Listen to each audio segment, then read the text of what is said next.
I would say if you could go to one park in your neighborhood where you knew that 62% of the teen parents in your community would be hanging out, how much would you prioritize that? Because that's the percentage of US teens on Instagram.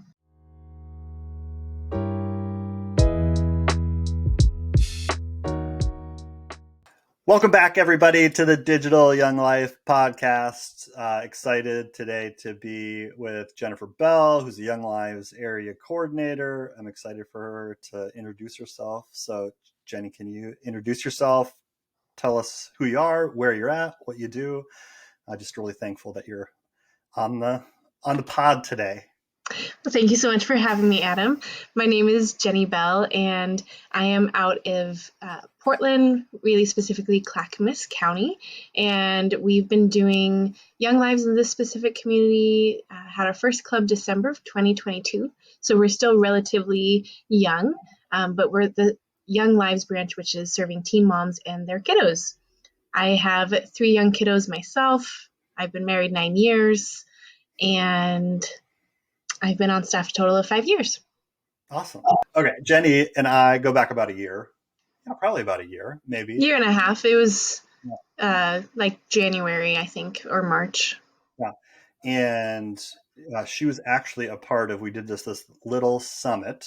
I keep calling it a summit because it sounds like a bigger thing than it was, but there were like 5 of us that got together in Denver, and we sat down and made just like prayed and strategized and planned a little bit. This is not in our questions, but I'd love to just hear sort of what you thought of like getting invited into something like that and then being a part of it. And then, I'd love to hear what some of your thoughts are around that, because I don't know if we've ever really talked about it.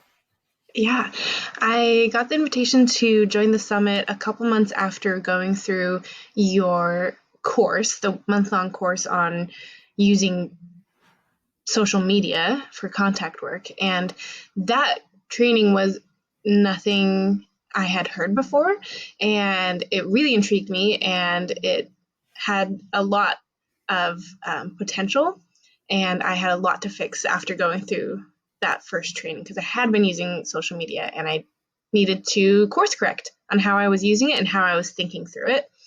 And getting the invitation to come in Denver felt like the next step, and I had already made so many changes, and I wanted to make sure that I grew a little bit more, and I definitely learned more just in those few days together. And it was so encouraging and inspiring to be with other young life leaders from all over the place and in all different contexts. We were all from different focused ministries and general larger ministries, and just being together with young life people is always my favorite, whether that's at camp or 1YL. There's just something about young life staff that I just love being together, and I felt really honored to be invited, and I felt like we got a lot of work done, and we set some really big goals and really big dreams, and it's been really exciting to see them start to be fulfilled. Yeah, I would agree. I think it's just, we were just talking before this started of how kind of exciting it is even to be in this stage where at one point we just wrote down podcast like as a potential training tool of this whole thing, and then to kind of be here is really fun. And I think you're selling yourself a little short. Jenny played a huge role in like helping us think through a lot of things, and because you're a part of the focus ministry of Young Lives, brought in a really unique perspective that I think a lot of us just weren't thinking about at all. I'd love for you to talk a little bit about how Young Lives in this context is maybe different and how it's the same. Sure. Thank you. It is the same in the sense that our teen moms are on Instagram. I don't have any of our participants who are not on Instagram. And that is, again, just really important to keep in mind. You need to know your audience and where they are. So going on Instagram makes sense in my context. And ways that it's different I do think about safety and I think about privacy a little bit more than I think some of the other areas. I have teen moms, some of them 15, 16, some of them 19, and all of their kiddos are minors. And I always want to make sure that I know their situations. We have some moms who have unsafe people in the picture and choose not to have their kiddos online at all.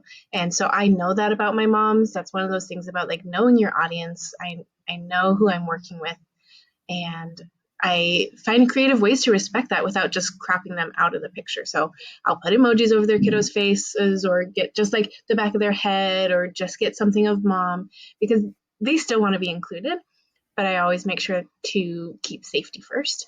I also never post images that show where we are for club or campaigners. All of the moms know how to find us, and I say like in our bio, like in Milwaukee, and they all get the address or get driven where they need to be, but I never post it even like the outside of the building, like walking in, because I just don't want us to be easily found by the wrong people. Yeah, and that is just so unique, isn't it? I mean, the it's just not something that we generally would talk about with Young Life College or high school, maybe middle school, some of that stuff, but that safety Sure. piece, I think, is it's a big concern for not just the moms, but for us and for our ministry, kind of thinking, as we kind of move through and into the future. So I think those are some really, really cool, good tips. Um, do you have a story or anything where you've kind of watched social media do some things with the moms that you interact with that might be helpful for people and encouraging for people to hear? Yeah, definitely. I found a mom. I found a few moms online, so I'll just start that they've either found me or I've found them. I remember posting. It was actually Facebook, so not everything is Instagram. But one of the moms saw a post on our Facebook chit chat community, and she was like, "Hey, I used to be part of Young Lives, but then it wasn't in my area anymore. Can I come?" And then she was like one of our faithful moms and stayed as long as she could, and like had good friendships. And I'm still a little bit connected with her, and she's still in the community with the other moms. And so just seeing someone respond to a post that I made in the right spot. So I know my community, Oregon City chit chat Facebook group, and I made a post and she responded to that. There's also a mom on Instagram that we've been talking, and she hasn't chosen to come in person yet, but we are doing contact work. I'm texting with her. I know a little bit about her. She knows a little bit about me. We go back and forth, and I'm hoping that one day it can turn into something in person. And then I would say one of the fun things I've started recently doing is posting short little devotionals on our Instagram stories, knowing that those are going to be seen by the people who follow us. And after doing a few of those and having them watched by even moms that I know don't love sitting through a club talk, having a bite sized little prayer and Bible verse was really encouraging to me. Probably helped that I had my baby with me. And so they were all like, I want to see the baby. So know your audience. I use the gifts that God has given me to lure them sometimes to club, like, hey, I'm bringing my baby. But no, in real life, I did post a Bible study advertisement on the Instagram story, and I was just like, hey, does anybody want to do like go through a Bible study with me? I just finished one and I'm looking to start another one. And right away I had a mom say yes. And when I saw her at our campaigners, I gave her the Bible study and she looked through it and she's like super excited. And I don't know if that would have necessarily been the same conversation had I just like waited to see her in person or sent her a text. How many moms would I have had to text before one of them said yes versus low pressure? I posted it on the story. Hey, I'm going to do this. Does anybody want to join me? And it was an automatic yes. And I think that's really exciting. Yeah, that's awesome. And you're exactly right. When knowing your audience, knowing who is there. I mean, I think there in some ways you've got some it's easy it not, and hang on a minute, it's easy a little bit for you because your audience generally is much smaller than a Young Life high school in an area.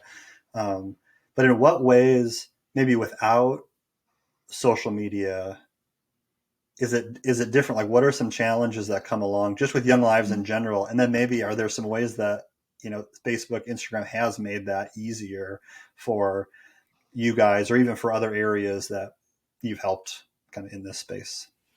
Sure. One of the things that's different is we only have club once a month, because each club we have full childcare provided for all the mamas who come. We have dinner served, and we provide rides for those who need it. And those three pieces alone make for a lot more planning and needs of our team. So we only have club once a month. We do our campaigners once a month too. So, and we go to their school twice a month. So we do have plenty of ways that we see a lot of them, but not all of them go to that school. And so having social media is another way that we can have that more consistent contact work throughout the month when maybe they are only showing up to one thing. And of course, contact work out in person too, but having the online component is really helpful when we don't meet every week, or even, yeah, what like some of the other areas do. Mm-hmm. Oh, that's great. What are some ways that, because I know you've been a part of training and helping other areas, you just spoke with a pretty big group, if not everybody, within Young Lives in the last couple of weeks.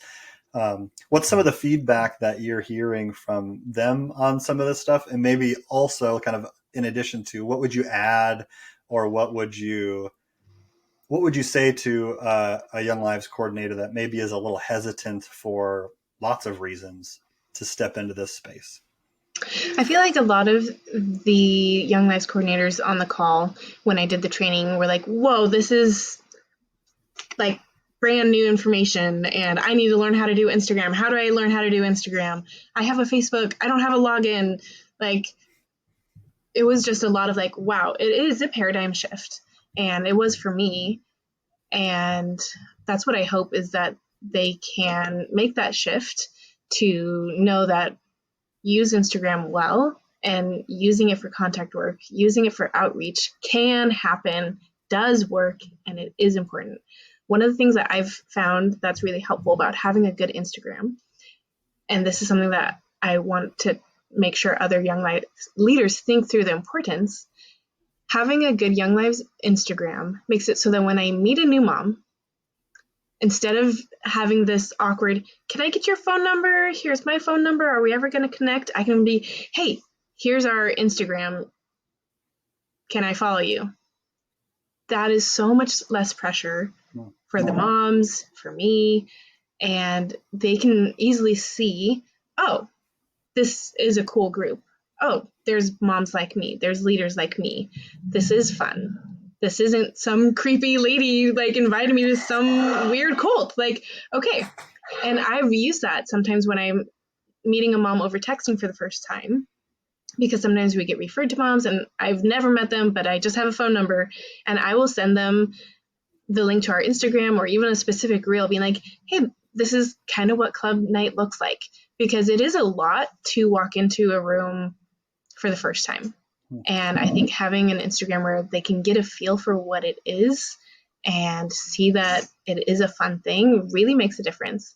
And that's something that is a piece of it besides the contact work that's really important, to be able to invite people in that way and break down some of those first barriers to that first club, which we all know it's so hard to get moms to come to that first club sometimes, and having them even be able to like share it with their friends. Like the moms that we do have can easily send the club advertisement with the sign up link over a DM. Yeah. It's awesome. I think the big question that I had is, in our training, when we're doing things, we're talking a lot about showing sort of reality, showing real kids, real situations. I mean, that's so much of what we talk about. And I think of Young Lives, I think of Young Life One, I think of Wildlife, I think of some of these places where, for lots of different reasons, and some of them are just personal, right? Like a Young Lives coordinator might just not be comfortable having pictures of their moms on Instagram. But how do you balance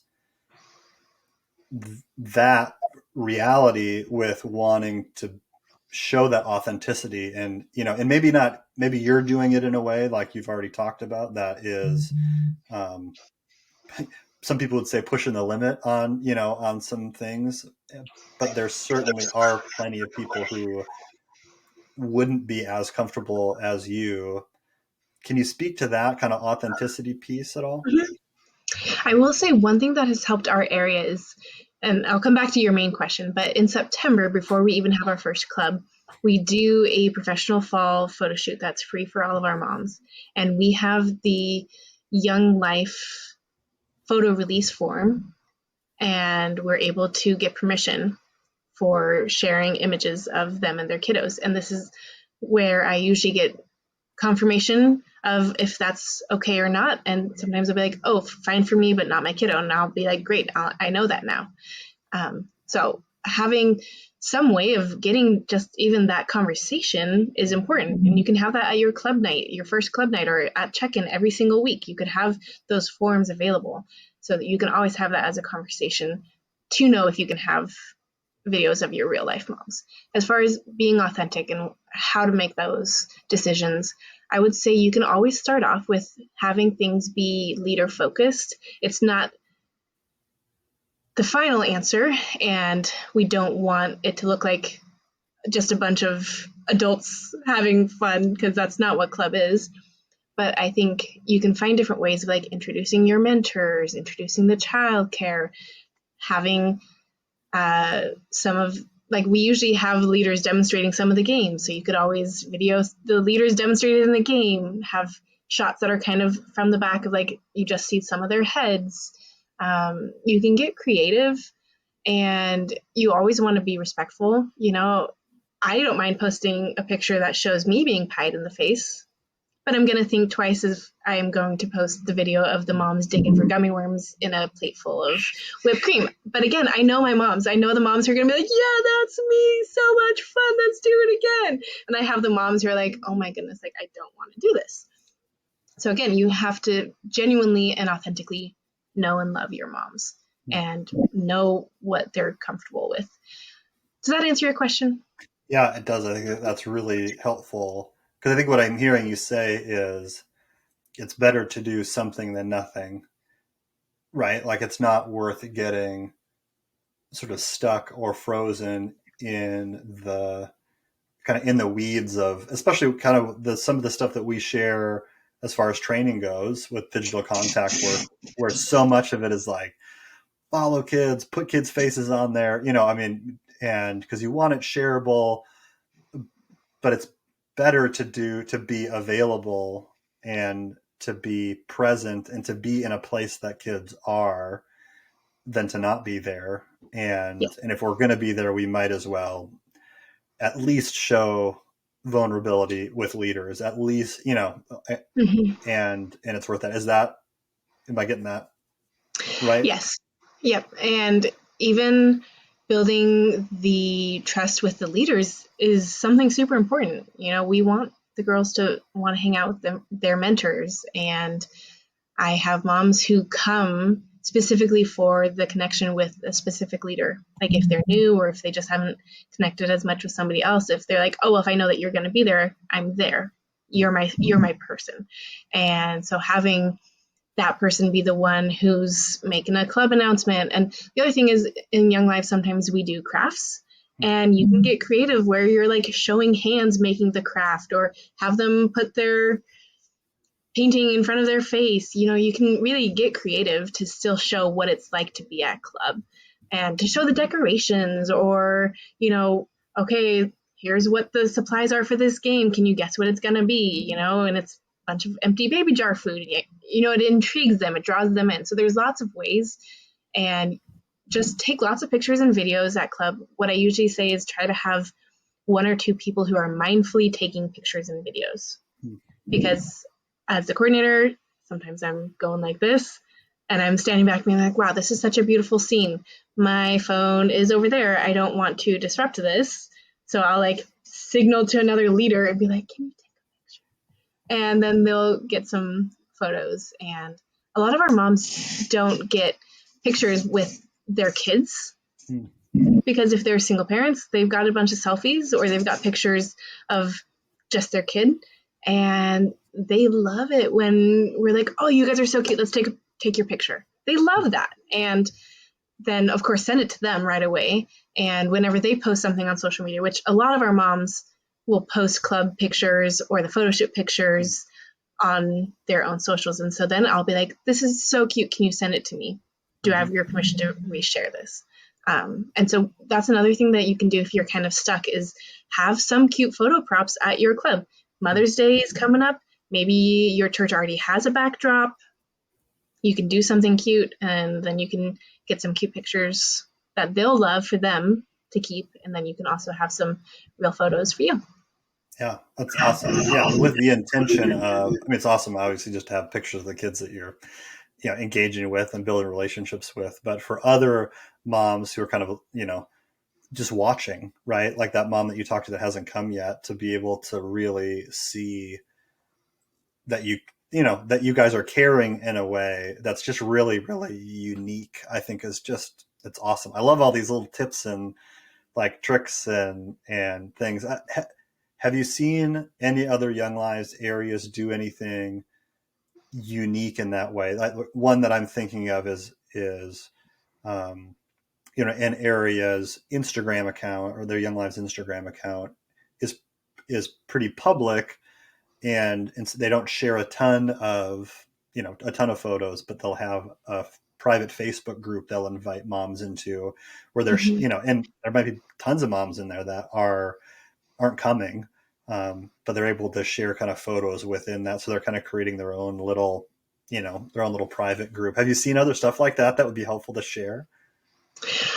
We also have a Facebook group that we have that's private, and that is really helpful because you can post addresses and resources and things that are just more texty. Because again, we don't want infographics on our Instagram, but sometimes there's a time and a place for sharing infographics. Totally. And when you're not trying to do outreach and when you're not trying to have it be this engaging sort of post like on Instagram, having a private Facebook group, sometimes even just a private messenger, because you can have a messenger even if you're not like having a Facebook account, because our generation of moms, not all of them are on Facebook. And so I usually have to double post, or I'll post a reminder on the Instagram story, hey, go look at our Facebook club. Or I'll take a screenshot of what I post on the Facebook club and share it to story. Another thing you can do on your Instagram, once you have moms following you, is you can edit your close friends to be just your current club moms. So when I have a specific resource that I know applies to the moms who are coming to club, I can say, hey, text this person. She'll bring these things to club for you if you need to. And then I'm not speaking into the void. I would say group text, group DMs on Instagram. That's another great way to have accountability and to meet moms where they're at as far as texting. And one thing that I wanted to say too about having some sort of Facebook or Instagram, we've been able to keep track of some of our moms because when they lose phone service, which they often do, finances, somebody stops paying the phone bill, etc., I can still see that they've seen my message, they're doing okay, they can respond to me sometimes on social media when they couldn't text otherwise, and that's been really, really helpful. So I would say our specific demographic, we do have a lot of needs that come up, and not having a phone bill paid, but being able to connect via Wi-Fi so they can literally still come to club, because otherwise we don't know where they're at and how to pick them up. I would say that's another benefit of having an active page.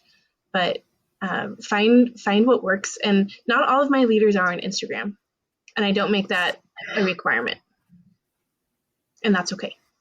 Yeah, that kind of leads me to my next thought as you were talking of accountability. And are there other people that have access to your page? Or are you the only one? I'm just thinking, kind of best practices with a high school account or a middle school account, college account. Having a guy and a girl on there is really beneficial. Young Lives a little bit different, you know. I mean, not all the time, but sometimes different. What does that look like for your area? Our specific area only meets with teen moms. We do have a few relationships with some of the dads who are more consistent, but we don't have a specific program for the teen dads. But we do follow a few of them. And I do have another leader who has the access to the Instagram account. And it's not private, right? That's something that is important, that whatever you post online, be ready for it to be on the front page of the New York Times, right? Like that's like you should always post in mind of anything that's communication online, texting, anything that's written. It needs to be appropriate. And I do have another leader who has login access, and it was super helpful for her to be able to post things while I was on maternity leave and not have it just go radio silent.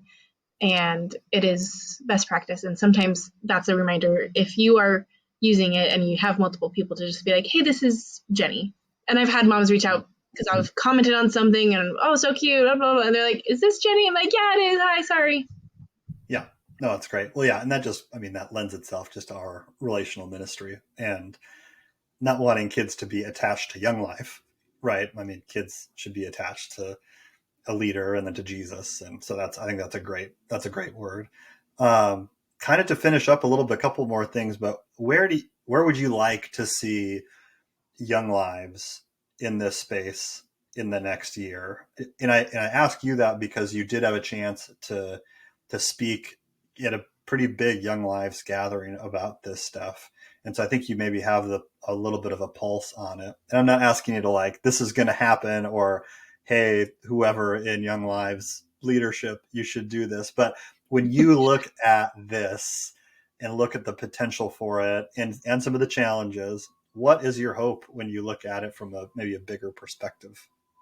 Already, I was so encouraged that the vice president of Young Lives, Kirill Connor, did want me having that presentation. And they were super accommodating and waited until I was back from maternity leave. I was like, oh, I'm having a baby. Like, can't really do that date. And they changed the schedule so that they could do it, which shows that they are leaning in and it is really important. And so I am so thankful that they wanted me to share.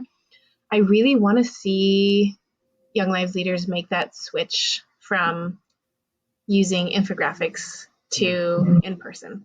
That's something that I see a lot of, and I do see a combination. More areas are starting to follow my account, just to kind of see what it can look like. And so I'll take a peek through their things and I'll be like, oh, I see some really great posts here. That's exactly what we're looking for. Like, do more of this and less of that. I would love to see that be the norm. And I think there could be just even some simple, basic videos that if Young Life wanted to have us make on the how-tos, I think that'd be really fun because there's so many videos out there, and I don't know about you, but I am not going to click and watch a 15-minute how-to Instagram reel video. I'm not. But if it's somebody that I know who's using the same context, can tell me, here's 3 things how to do it, go to template, make sure that the lyrics you choose are appropriate, and plug in 5 photos. There you go. And I think even like using green screen, like if you are so tight, you want an infographic, fine, make an infographic and then make it as a green screen and then like have you and the leaders be like, hey, we can't wait to see you. Like you can start with what you have and just cutting ties with the Canva love of templates is what I had to do. And so that is probably the first step because we got really good at those. And just moving it away from that and knowing that God will provide and that the people on Instagram can still see your stuff on Facebook. And I think just knowing like, hey, like I hear, oh, but what about my donors? What about the community? They want to see what ministry really looks like. So they're not going to be bummed that they're not going to see your Bunko for Babies advertisement on Instagram when they get it in your newsletter or they see it on Facebook or they get it in the mail. They are going to be super excited about seeing what real life ministry looks like in your area. That's that. I like that. That last part is awesome. And then on the videos and that kind of thing, feel free to make some of those. I would be happy. I will gladly post those on any platform that I have with Young Life Digital, because those would be, you're exactly right, immensely helpful, especially with kind of a ministry mind and context specifically. I think would be great. But yeah, if Kirill, if you're listening, that'd be awesome to maybe throw Jenny an extra couple bucks so that she can have some time to do that. Um, just to finish up, if there is there anything else that you want to share? If like there's one thing that you would love to get across to anybody who's made it this far in the video or podcast, what would you like to Yes. say?